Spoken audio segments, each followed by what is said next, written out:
արհեստական բանականության գործիքակազմով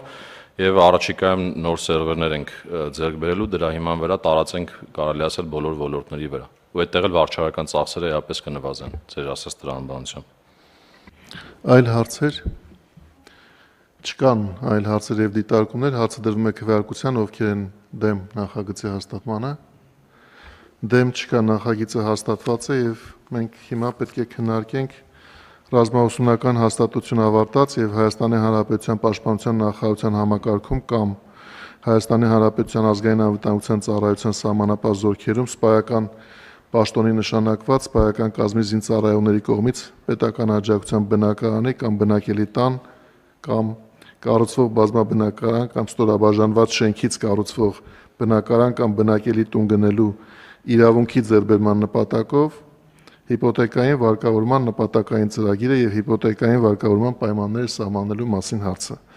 Զեկուցող Պաշտպանության նախարարի տեղակալ Հրաչյա Սարգսյան, պարոն Սարգսյան, խնդրեմ։ Մեծարգո պարոն փոխվարչապետ, հարգելի գործընկերներ, ներկայացված կառավարության որոշման նախագծով սահմանվում է 2022-ից 23 ուսումնական տարվանից սկսած ռազմաուսումնական հաստատությունում ուսումնառություն եւ հետ ուսումնական պայմանագրային զինվորական ծառայություն անցնելու պայմանագիր կնքած, ռազմաուսումնական հաստատությունն ավարտած եւ Պաշտպանության նախարարության համակարգում կամ ազգային անվտանգության ծառայության սահմանապահ զորքերում սպայական պաշտոնի նշանակված սպայական կազմի զինծառայողների համար օրենքով նախատեսված բնակարանային ապահովման շրջանակներում արտոնյալ պայմաններով հիպոթեկային վարկավորման նպատակային ծրագիր է, որը հնարավորություն է տալու սպայական կազմի զինծառայողներին ամբողջությամբ պետական բյուջեի միջոցների հաշվին ֆինանսավորման հիման վրա սեփականության իրավունքով ձեռք բերել բնակարան, բնակելի տուն, վարկը, կանխավճարը, մայրգումարը եւ տոկոսները ամբողջությամբ մարվելու են պետական բյուջեի միջոցների հաշվին Պաշտպանության նախարարության կողմից։ Որոշման նախագծով սահմանվում է վարկավորման պայմանները եւ ծրագրի իրականացման մանրամասները։ Որոշման նախագիծը համաձայնեցվել է շահագրգիռ պետական մարմինների, ինչպես նաեւ լրամշակվել է նախարարական սոցիալական կոմիտեում քննարկման արդյունքներով։ Խնդրում եմ ընդունել որոշման նախագիծը։ Պարոն փոխվարչապետ, հարգելի գործընկերներ, ըստ էության մենք այն քաղաքացիները, ովքեր կընդունվեն ռազմաուսումնական հաստատություն, կավարտեն, կնշանակվեն Պաշտպանության նախարարության համակարգում կամ ազգային անվտանգության ծառայության սահմանապահ զորքերում ծառայության, մենք տրամադրելու ենք հավաստագրեր, որի միջոցով իրենք հնարավորություն կունենան ընտրելու իրենց բնակարանը կամ բնակելի տունը առաջնային կամ երկրորդային շուկայից, սեփականության իրավունքով է տրամադրվելու, բայց պայմանով, որ նվազագույնը 20 տարի պետք է ծառայություն անցկացնի վերոնշյալ մարմիններում, հավաստագրով զինծառայողին հասանելի գումարը, որով կարող է բնակարան ձեռք բերվի, որոշվելու է Երևանում 80 քառակուսի մետր տարածքով բնակելի անշարժ գույքի արժեքով, որը այս պահի դրությամբ կազմում է 35 միլիոն դրամի չափով, եւ հնարավորություն կունենա այս գույքը ձեռք բերել ոչ միայն Երևանում, այլ նաեւ մարզերում։ Ըստ էության այսքանն էր, շնորհակալություն։ Պարոն Սարգսյան, սա գործող ծրագիր է, մենք շրջանակն ենք փոխում, թե նոր աջակցության եղանակը։ Մենք զինծառայողի կարգավիճակի մասին օրենքով ունեինք արդեն իսկ հաստատված, որից որ նաև ունեինք կառավարության որոշում, թե ինչ տրամաբանությամբ ենք տրամադրելու այդ բնակարանները, մենք ըստ էության փոփոխել ենք կարգը, լավարկել ենք եւ այդ լավարկման արդյունքում իմ թվարկված առավելություններն էր, որ այսինքն գույքը չի ձեռք բերվելու պայմանական պաշտպանության նախարարության կողմից մրցույթ հայտարարելու միջոցով, որտեղ կան մասնակցեն կառուցապատողներ։ Այսինքն մենք սրանով հանդերձ հնարավորություն ենք տալի, որպեսզի զինծառայողը նախ եւ առաջ ինքը իր ընտրությունը կատարի։ Նախատեսված էր, որ Երևանում միայն գույքը պետքա ձեռք բերի, այս կարգավորումով փոխում ենք, որ մենք Երևանում ձեռք բերելու համար գումար ենք տրամադրում, արդեն ընտրությունը թողնում ենք իրեն, ինքը կարող է այդ գույքը ձեռք բերի Երևանում, թե մարզերում։ Հիմնական առավելությունները հիմնական փոփոխությունները այս երկուսն էին։ Իհարկե նաև տրամադրվում է ամեն ինչը սեփականության իրավունքով, բայց պայմանով, որ զինծառայողը 20 տարի պետք է ծառայի։ Շնորհակալություն։ Տիկին Գալյան։ Շնորհակալություն, ես հարց ունեմ, ուղղակի չեմ հիշում 20 տարվա պայմանի մեջ ռազմաուսումնական հաստատությունում սովորելու ժամանակահատվածը հաշվարկվում է թե ոչ, եւ հաջորդը ժառանգության հարաբերությունների հետ կապված կարգավորումներ նախատեսվում են թե չէ։ Կառավարության առաջի հարցին պատասխանեմ այո, որ ներառվում են, իսկ ժառանգության հետ կապված հարաբերությունները ընդհանուր օրենսդրության շրջանակներով են կարգավորվում, առանձին կարգավորում կառավարության այս որոշման մեջ չունենք։ Այլ հարցեր, պարոն Թորոսյան։ Շնորհակալություն, պարոն Խաչատրյան, պարոն Սարգսյան, կարող եք ասել հավաստագրերը մի տեսակ են, թե կախված նաև ընտանեկան դրությունից տարբեր տեսակի են տրամադրվում եւ Երևանում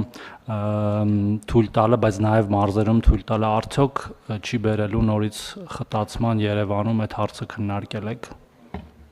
Շատ բարի, այո, քանի որ գործող կարգավորումներով եղել է միայն Երևանը, արդեն իսկ հաստատված, մենք պայմանները չենք որպես այդպեսին վատացրել, այլ լավացրել ենք, որ կլինեն քաղաքացիներ պայմանական 35 միլիոն դրամով կարող են մարզում մեծ հողատարածքով, սեփական տուն, ավելի մեծ քառակուսի մետրով ձեռք բերել բնակելի անշարժ գույք, եւ երկրորդ հարցը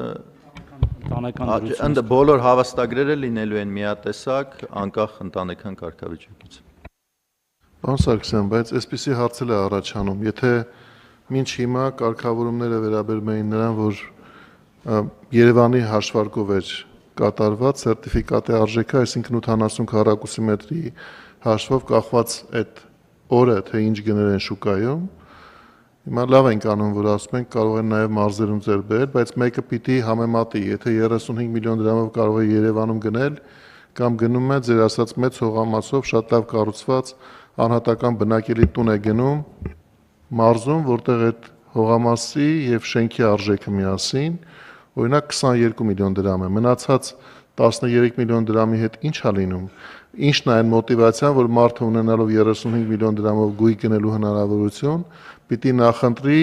ձեռք բերել իր գտած տունը 22 միլիոն դրամով։ Պարոն Խաչատրյան, այս պայդրությամբ կարգավորում չունենք, դա է նպատակը, որ հնարավորության դեպքում իրենք, քանի որ բնակարանը ճիշտ է տրամադրում է սեփականության իրավունքով, բայց պայմանով որ ծառայություն պետք է անցնի 20 տարի, որ ձեռք բերեն այնպիսի լավ բնակարաններ, այդ գումարի շրջանակներում ու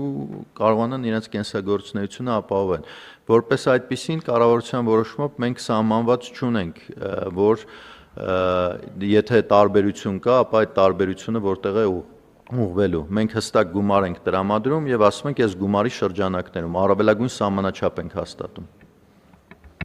Շատ է, բայց ես որպես որոշում լավ որոշում է, այսինքն մենք մարդուն տալիս ենք ընտրության հնարավորություն, բայց կարծում եմ, որ քանի դեռ մենք չենք ստեղծել մոտիվացիոնալ մեխանիզմները, թե ինչու պետք է մարդը որոշի, օրինակ վայքում լավագույն հողամասը, լավագույն տունը նոր կառուցված, այսինքն իր որակական հատկանիշներով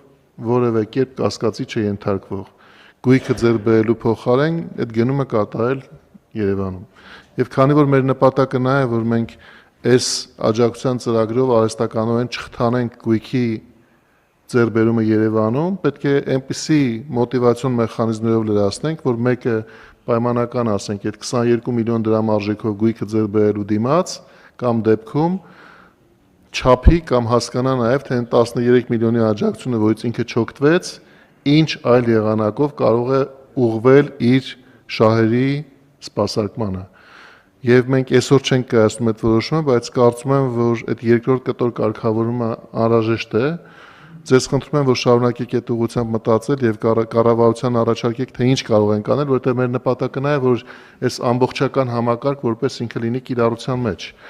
Իսկ քանի դեռ այդ երկրորդ հարցի պատասխանը մենք չենք տվել, մարդիկ կմտածեն ու շատ դեպքերում նույնիսկ կգան այն որոշման, որ մոտենան դեպի Երևան, որովհետև գույքի արժեքը այդտեղ է, որ քիչ թե շատ մոտ է այդ սահմանաչափին։ Տիկին Գալյան, խնդրեմ։ Ուղղակի մի դիտարկում էլ անեմ ժառանգության հետ կապված հարաբերությունների մասով գուցե հետո աշխատելու անհրաժեշտություն լինի ու նաև մի իրավիճակ էլ կա, որտեղ հնարավոր խնդիրների կարող ենք բախվել գույքի համատեղ լինելու կանոնների հետ կապված, այսինքն եթե գրանցված ամուսնության պարագայում սեփականության իրավունքը ձևակերպվի, ամուսինը, այս դեպքում կինը,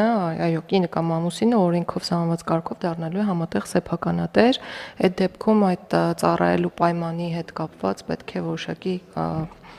գուցե շտկումներ արվեն։ Տիկին Անդրեասյան։ Շնորհակալություն, պարոն Խաչատրյան, մոտիվացիոն այդ մեխանիզմների ձեր դիտարկմանը համամիտ լինելով, ես կարծում եմ, որ բնականային աջակցության մեր մյուս ձևաչափերում մենք այդ լուծումները կարծես ունենք եւ դրանք փորձարկված են, օրինակ, երբ որ մարդիկ կարողանում են այդ գումարները ուղղել վերանորոգմանը, տան համար անհրաժեշտ գույքի ձեռքբերմանը, այսինքն ավելի ամբողջական միջավայր են ստանում, քան միայն գույքի ձեռքբերմանը, եւ առաջարկս պիտի լինի ուսումնասիրել այդ փորձը եւ գուցե այդ լուծումները կիրառել նաեւ այս դեպքում։ Պարոն Թորոսյան։ Համամիտ լինելով Տիկին Անդրեասյանի հետ ես մի քիչ ավելի լայն էլ ուզում եմ խնդրել, իհարկե որոշումը կարևոր է եւ պետք է ընդունվի, բայց սինխրոն անենք մյուս բնակարանաշինական ծրագրերի հետ, որպեսզի խզումներ կամ առնվազն մեծ խզումներ չառաջանան, որտեղ բոլորն է մեր քաղաքացիներ եւ հայրենակիցներն են եւ իրանց ապահովման հարցը հավասարաչափ կարևոր է մեր համար։ Շնորհակալություն։ Պարոն Սարգսյան։ Թե կարելի է, այո, դուք ճիշտ դիտարկում արեցիք, միակ խնդիրը կայանում էր նրանում, որ այս ծրագիրը վերաբերում է 22 թվականից հետո ընդունված զինծառայողներին, որով որ նախկինում օրենքի կարգավորմամբ դրված էր, որ մենք պետք է բնակարան հատկացնենք Երևանում, հստակ գրված էր, այսինքն պայմանների վատացում արդեն ընդունված զինծառայողների մասով չենք կարող իրականացնել, ինքը կդառնա որպես այդպիսին վատացում, դա համար որպես այդպիսին առաջի քայլն ենք իրականացրել, կարելի ասել ազատականացրել ենք, որտեղ հնարավորություն կունենան եւ Երևանում ձեռք բերել եւ մարզերում 2026 թվականին առաջի անգամ արդեն այդ հավաստագրերը տրամադրելու ենք եւ այդ դրա շրջանակներում այո քննարկում կունենանք նաեւ որ տարբերության մասով զինծառայողները հնարավորություն ունենան օգտագործել նաեւ այլ նպատակներով դրա հետ է կապված եղել որ չենք կարողացել ավելի ճկուն գտնվել Բայց եթե ես ճիշտ եմ հիշում մեր զուգահեռ քննարկումները մեկ այլ հարցի առնչությամբ, մինչև 2022 թվականը այնուամենայնիվ հաշվի էր առնվում, թե այդ մարդու ընտանիքում քանի մարդ կա, այսինքն բոլորի համար չէր, որ խոստացում էր 80 քառակուսի մետր հաշվարկով բնակարանը, թե դա այդպես չէր։ Չէ,